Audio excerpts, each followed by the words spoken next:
Parashat Pinchas. Parashat Pinchas, en fait, c'est la suite de la fin de Balak. C'est quoi l'histoire? Que là-bas, on voit que Bilam ben Beor, il avait compris que pour faire perdre la guerre aux Juifs, il y a un seul moyen, c'est de faire faute.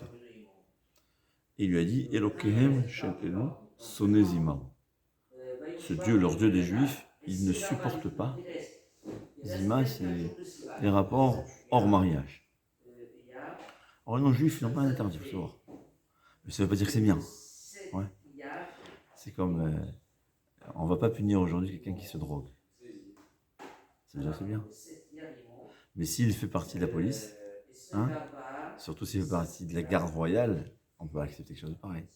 C'est pour ça que nous, en Israël, il exige plus que les autres. Mais le fait qu'un non-juif ait le droit, ça ne veut pas dire que c'est quelque chose de bien. Ça ne veut pas dire. Ça veut dire qu'il a le droit de faire du mal. C'est pas un mal trop grave.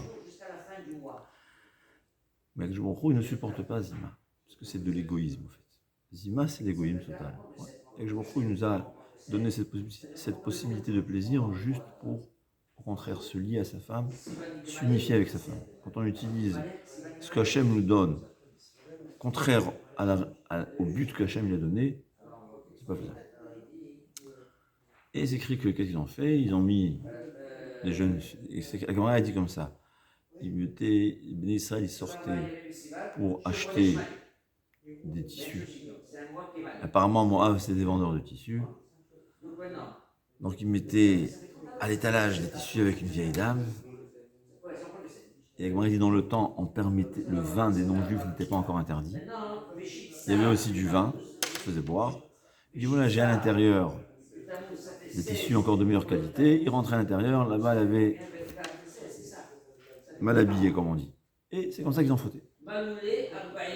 Et au point où même un des chefs de Ham Israël, de Shevet Shimon, c'était Zimri ben Salou, qui était le chef de Shevet Shimon, lui-même s'est permis, il est parti, c'était la princesse qui était apparemment très très belle. Il a voulu fauter avec elle, non seulement il a fauté avec elle, il est venu devant Moshe Rabbeinu et il lui a dit permise ou interdite? Assour, il a dit et ta femme? Aussi elle n'est pas juive. C'est quoi la différence? C'est qu'elle s'est convertie, c'est tout. Toute non-juive est permise si elle s'est convertie sincèrement, évidemment. Une conversion qui est pour un mariage, normalement on n'accepte pas une conversion pareille, si ça a été déjà fait, mais c'est pas l'idéal, quoi. Et c'est écrit. Maintenant, c'est écrit comme ça. Que celui qui faute avec une non-juive en public, la halakha, elle est, on ne peut pas le punir. La Gemara dit que l'interdit, il est écrit nulle part. Ouais, l'interdit, il est écrit nulle part vraiment dans la Torah. Ouais, par exemple, en cachette, c'est un issur de Rabbanan. Bien que la Gemara nous dit que c'est tellement grave, c'est comme quelqu'un qui va avec une goya, même en cachette, c'est comme s'il était idolâtre. C'est comme idole. Dans la Kabbalah, c'est extrêmement grave. Et s'il a un enfant non juif, le Rambam me dit c'est la catastrophe pour la personne. Mais Befarasia, la seule punition qu'il y a, c'est écrit Kanaim Pogimbo. Kanaim, ceux qui l'honneur d'Akadosh Baruch Hu ou le déshonneur d'Akadosh Baruch Hu les dérange, il le tue. C'est cela. Et même ça, la Gemara a dit que si Zimri ben Salou avait tué Pinchas, c'est écrit que quand les béné Israël, quand Moshe Rabbeinu il voit ça, il voit cette faute-là, qu'est-ce qu'il fait? Il se met à pleurer. Lui et tous les Rachés Sanhedrin, les grands chefs de Ham Israël, Tzadikim, ils se mettent à pleurer. Ils voient une faute pareille en public. C'est un chilul Hashem. C'est une profanation du nom d'Hashem. Ils se mettent à pleurer. Est venu Pinchas et il a dit à Moshe Rabbeinu, mais tu nous as enseigné que Kanaim Pogimbo. À quoi ça sert de pleurer? Il faut agir. Et la halakha, elle est Kanaim Pogimbo. Il a dit Karyana de Gata Iulave Paranka. Il a dit c'est toi qui as lu, il a dit celui qui lit la lettre, c'est à lui d'accomplir ce qui est écrit dans la lettre. C'est toi qui nous as dévoilé ça, toi le fais. Et c'est parti, qu'il a tué. Et à ce moment-là, la punition a été arrêtée, ça a calmé Akadosh Baruch Hu, il a fait un acte tellement important que c'est écrit qu'il est devenu Cohen. Ça veut dire dans le temps, seulement les descendants de Aaron à Cohen pouvaient devenir Cohen. Mais lui, comme il n'était pas descendant, il était descendant de Aaron à Cohen, je m'excuse, mais il a été, mais c'est-à-dire, c'est à partir ceux qui sont nés après la nomination de Aaron à Cohen deviennent Cohen. Alors que lui, il était né avant la nomination de Aaron à Cohen, donc normalement il n'était pas Cohen, et là, Akadosh Baruch Hu, il a nommé Cohen, Ve'et Beriti Shalom, donc il vit éternellement. La halakha, c'est une marloquette, mais la halakha, c'est Eliyahu Hanavi, qui n'est pas mort. Il arrive à un degré tellement élevé de sainteté que son corps est devenu tellement pur qu'il n'a pas besoin de passer par la mort pour purifier son corps. C'est ce que ça veut dire. Pourquoi on est obligé de mourir? Parce que notre corps, il est impur. Il est obligé de revenir à la terre pour se recréer à nouveau un corps qui n'a aucun défaut. Mais même le père de David Améler, qui n'avait zéro faute, il y avait encore une petite bête de Nachash, il manquait quelque chose, c'est pour ça qu'il avait besoin de mourir. Mais Eliyahu Hanavi s'était tellement purifié, tellement élevé, que même son corps est devenu saint, il n'a pas besoin de mourir. Donc c'est la seule personne qui jusqu'à présent elle est vivante. Où elle se trouve, on ne sait pas. C'est-à-dire c'est sûr que même sa chair, elle est un peu proche du spirituel. C'est pas quelque chose, c'est possible qu'il est là, mais on ne le voit pas. Mais il est là physiquement, ça veut dire. Un physique très fin, ce qu'on appelle dans la Kabbalah. Ramchal parle souvent. C'est un physique fin, ça veut dire quelque chose qu'on ne peut pas vraiment voir, mais c'est physique, c'est pas métaphysique. Son corps, il est là, et au fait, on a cette chance qu'il est resté vivant, parce que tous les problèmes de Gemara, Torah lo Bashamayim, un grand, après M. Kanievski, ouais, et en haut, il étudie. Il va ressusciter, il va nous enseigner ce qu'il a étudié en haut, on va dire Torah lo Bashamayim. Ça sert à rien. Tu ne peux pas enseigner la Torah qu'en haut. Mais Eliyahu Hanavi qui n'est jamais mort, c'est lui qui va nous réenseigner toute la Torah qui a été oubliée, en fait. Parce que ce qu'on a aujourd'hui, c'est un milliardième de la Torah qu'ils avaient dans le temps. Eliyahu Hanavi, comme il est resté vivant, c'est lui qui va nous enseigner toute la Torah, c'est lui qui va nous trancher tous nos sfekot. C'est le mérite. Non seulement il a calmé Akadosh Baruch Hu, c'est écrit que par le mérite de son action, Am Israël, il en profite dans l'éternité. Pourquoi Kanaout. C'est quoi Kanaout? Il râlait, il ne pouvait pas voir la profanation du nom divin. C'est ce qu'il ne pouvait pas voir. Il ne pouvait pas supporter ça. Il n'a pas pu supporter, c'était hors de lui. Il a tué Zimri Ben Salou et sa gueule. Est-ce que c'est à tout le monde de faire? Est-ce que tout le monde, n'importe qui peut faire ça? Alors là, hein? C'est la question justement. C'est la manière dont il a fait. Non, quelqu'un il voit Tout le monde peut faire ça. Est-ce qu'on a le droit de tuer? Alors aujourd'hui, tu vas me dire, c'est sûr qu'aujourd'hui, même ce qu'on a le droit de faire d'après la halakha, on n'a pas le droit de le faire, c'est illégal, c'est évident. Mais dans le temps de Ham, c'est dans le temps où il y avait Sanhedrin. Il faut être pur. Hein? Il faut être pur, l'esprit et tout. Alors voilà, c'est écrit comme ça. Là, c'est tout ce qu'on a parlé, c'est la paracha dernière. Là, on a une nouvelle paracha.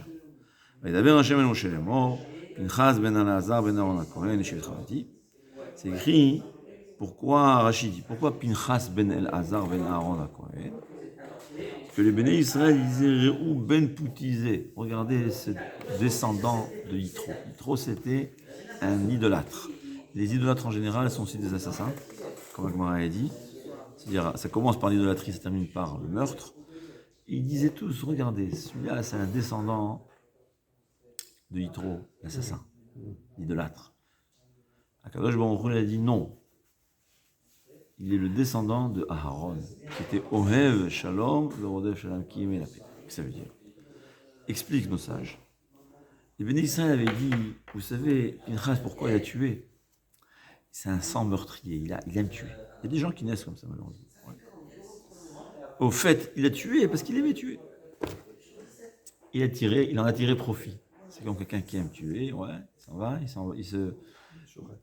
à Wagner, ouais. C'est quoi? C'est tous des assassins, ou pas tous, je sais pas, mais c'est des gens qui aiment. Peut-être qu'il y en a qui font aussi pour l'argent, mais c'est bien. Tu as et de l'argent et tu peux tuer. C'est pas mal, hein? Tu es payé pour tuer, c'est pas mal. Mais au fait, c'est une nature violente. Il a profité de sa. Au contraire, c'est sa nature violente. Il a profité d'utiliser sa nature violente. Alors il a dit non, ça ne provient pas de sa nature qu'il a hérité de son grand-père Yitro, ça devient de la nature qu'il a hérité de Aaron à Cohen. Ohev Shalom, Verodef Shalom. Quelqu'un qui aime la paix. Il a fait ça pour justement faire le shalom entre Kadosh Baruch Hu et le juif. Qu'est-ce que ça veut dire? Alors, on va commencer par une halakha. Chafetz Chaim, il ramène une halakha. Il y a des fois où on a le droit de dire du lashon hara. Ouais. Par exemple, j'ai mon voisin, quelqu'un il a son voisin, pas moi, j'ai pas de voisin pareil, quelqu'un qui a un voisin très mauvais, méchant, tout ce que tu veux, on lui téléphone, dis-moi, on m'a proposé sa fille.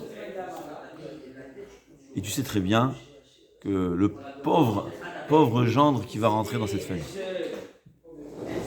est-ce que tu as le droit de le dire ou pas? Tu as le droit de le dire. C'est pas seulement tu as le droit, c'est une obligation de le dire. Mais dis le Chafetz Chaim. Si toi, ce voisin-là, à toi aussi t'as fait souffrir. Et au fait, tu lui en veux.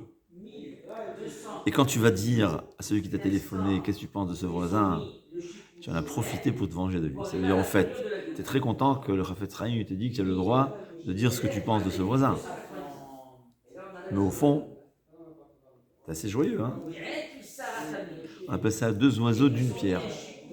Et je me venge de mon ami, et j'accomplis la mitzvah de dire de la lashon hara, d'éviter les dégâts à mon ami. Parce que c'est une obligation, c'est vrai. Si quelqu'un, par exemple, je sais que quelqu'un c'est un voleur, et à mon ami il me dit j'ai envie de faire des affaires avec lui, je sais que c'est un escroc, je suis obligé de lui dire fais attention, c'est un escroc. Le même lashon hara qui me dit ne parle pas du mal quand il n'y a aucune nécessité absolue, il me dit tu es obligé d'avertir ton ami. Évidemment, il y a des règles, il faut dire le minimum, il ne faut pas rajouter. Mais c'est l'obligation de le dire. Est-ce que j'ai l'obligation d'avertir mon ami? Est-ce que je dois le faire dans le cas où j'utilise cette halakha pour en profiter, pour me venger de cet ami-là qui me fait du mal? Dit le Chafetz Chaim, totalement interdit. Il ramène ça du Yereim. Le Yereim est d'une halakha très intéressante.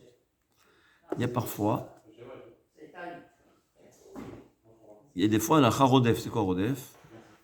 Si on voit Réhouven veut tuer Shimon, on a une obligation de tuer Réhouven pour sauver la vie de Shimon.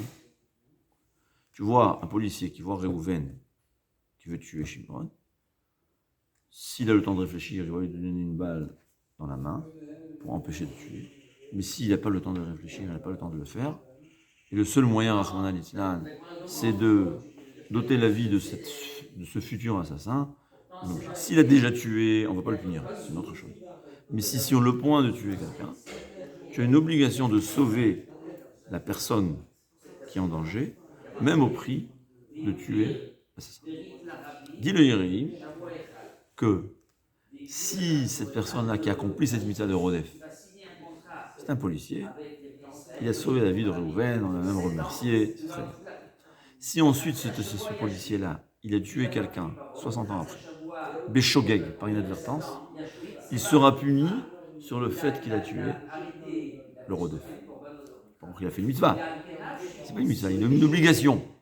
Comment tu vas le punir ensuite? Et il prouve ça de la Torah. C'est écrit, il y avait Yehoash, il avait tué Achav.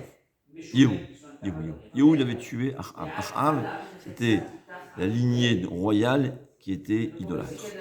Il n'arrêtait pas de provoquer l'idolâtrie dans le peuple. Yehou, il a reçu l'ordre d'Akadosh Baruch Hu d'anéantir cette famille. C'était une punition qu'il avait, et Hachem lui a donné l'ordre. Et c'est ce qu'il a fait, il s'est révolté contre le royaume, c'était le descendant de Achav, il s'est révolté contre, il a tout tué, et ensuite il est devenu roi. Mais à un certain moment, lui-même il a fauté, lui-même Yehou est devenu idolâtre. Et moi d'ailleurs il a dit que Yehou, pour convaincre le peuple juif, parce qu'il s'était révolté contre le roi, il a dit Achav, il a tué, il a fait de l'Avodah Zara, il a fait un peu de l'Avodah Zara, moi j'en ferai beaucoup. Et pourquoi il a dit ça? Il n'avait pas une intention pareille. Il a dit pour flatter le peuple juif qui vienne avec lui. Ensuite, il a tué le roi actuel pour lui devenir roi, et lui dans l'intention de justement purifier le Ham Israël de l'idolâtrie. Donc il avait une bonne intention. Il a dit le fait qu'il a dit, c'est ce qu'il a accompli. Faire tellement attention à ta parole. même si tu n'y penses pas. Ouais. La pensée ou la parole, c'est pour ça provoque. Bidvar Hashem, Shamaim Na'asou, on a dit, par la parole d'Hashem, le ciel a été créé. Dedans, on voit que la parole, c'est comme l'action. Donc, il ne faut pas dire des bêtises, même quand on prend des exemples, même quand on n'y pense pas. Et c'est écrit que Yehou, donc, puisque ensuite, il a lui-même été idolâtre, il a malheureusement, c'est comme beaucoup, que dès qu'ils arrivent président, ils changent de peau. Ouais. En Israël, on voit beaucoup de ça, des présidents de droite qui deviennent gauche. Sauf Netanyahu, c'est pour ça qu'on lui en veut. C'est le seul qui est resté droite, on ne sait jamais, on n'a pas compris ce qui se passe. Et comme beaucoup, donc il est devenu lui-même idolâtre. C'est écrit qu'Akadosh Baruch Hu l'a fait payer tout ce qu'il avait tué la famille royale. C'est-à-dire, tu as eu la permission de tuer la famille royale parce qu'ils étaient idolâtres, mais si toi aussi tu deviens idolâtre, tu n'as aucun droit. Dit le Chafetz Chaim, on voit d'ici, c'est le Hirim qui le dit. Il dit quelqu'un qui a tué pour une raison valable, si ensuite il a tué pour une raison non valable, dit le Chafetz Chaim, on voit dire la même chose, la Shonara. Ouais. On a le droit, on a des fois une obligation de dire la Shonara, mais si je le fais de ma volonté, j'ajoute le fait, une volonté de vengeance, ou une volonté, parce que j'ai un plaisir, Chas de Shalom, il a un plaisir de faire du mal à l'autre, il sera puni. C'est quoi le sens? Comme on a expliqué, il faut toujours faire les mitzvot, les Shem Shamaim, seulement et uniquement pour Akadosh Baruch Hu. Qu'est-ce qui se passe si je n'ai pas fait les Shem Shamaim? Comme on dit, d'ailleurs c'est quand même une mitzvah. Ça n'a pas la valeur d'une mitzvah des Shem Shamaim, mais ça vaut quelque chose, comme le Messilat Yesharim dit. C'est énorme ce que ça vaut. Mais on va dire que même si c'est 50% les Shem Shamaim, alors c'est une mitzvah 50% les Shem Shamaim et 50% par V, on va dire. Qu'est-ce qui se passe, quelqu'un, dans le cas de Rodef, ou quelqu'un qui a dit du Lashon Hara, 90% il a dit, parce que c'est l'obligation du Shulchan Aruch, et 10% il a dit pour la vengeance. Qu'est-ce qui s'est passé? Il a 90% mitzvah et 10% avera. On n'a pas le droit de faire une avera pour faire une mitzvah. C'est bizarre ça. Donc zéro. Hein? Donc zéro. Donc on n'a pas le droit de faire, on ne fait pas. Ouais. Il a 99%, il le fait, 99% il le fait, Vilul 99 il le fait parce que c'est le Shulchan Aruch qui le dit. Il a 0,01% il joue à... Ouais, c'est mitzvah avera, ben tais-toi. Ce qu'il dit le Hirim il dit quelqu'un que même 60 ans après il a tué quelqu'un avec Shogeg, ça montre qu'au fait il a une nature d'assassin. Parce que pourquoi on tue même par inadvertance quelqu'un il doit être puni? Parce qu'au fait ça montre qu'il ne fait pas très attention. La vie humaine n'a pas beaucoup de valeur. Donc au fait il s'avère que quand il avait tué, ce policier il avait sauvé la vie en tuant, c'était 99,99% parce qu'il fallait sauver la vie, et 0,01% parce qu'il a une nature d'assassin. Eh bien, sur ce 0,01%, il sera puni. C'est ce que les Béné Israël ont dit sur Pinchas, au sujet de Pinchas. Ils ont dit, celui-là, il n'a pas fait ça par amour d'Hachem. Il n'a pas fait ça parce qu'il voulait montrer, calmer Akadosh Baruch Hu, montrer, voilà, on n'accepte pas une faute pareille. Il a fait ça parce que c'était un petit enfant d'un assassin. Il aimait le meurtre, il en a profité pour justement assouvir sa nature violente. Akadosh Baruch Hu a témoigné non. C'est 100%. 100% pour le shalom. Il y a un serpent qui veut tuer, il le tue seulement et uniquement pour éviter la mort des autres. Il a fait ça seulement et uniquement Beriti Shalom, pour la paix, pour Akadosh Baruch Hu, pour éviter le malheur dans le peuple juif. C'est ce que je vous témoigne. C'est un descendant, quand on dit un descendant, toujours dans la Torah, quand on écrit, on a dit que quand on écrit les ascendants de quelqu'un, si l'un d'eux est tzaddik, c'est que tout le monde sont tzaddik. Si l'un d'eux est rachat, c'est que tout le monde sont rachat. Ce que ça veut dire? Ça veut dire, ça prouve, la Torah nous prouve que cette nature-là, cette faute-là, provient parce qu'il a hérité de ses ancêtres une mauvaise nature. Je dis toujours, on a tout ce que nous, on est le fruit de ce que nos parents ont germé. Que ce soit le bien ou le mal. Ouais. Si j'ai une qualité, c'est pas possible que c'est qu'il y a de moi, ça n'a pas de moi. c'est mes parents. Si j'ai un défaut, je ne peux pas me reprocher. Ouais.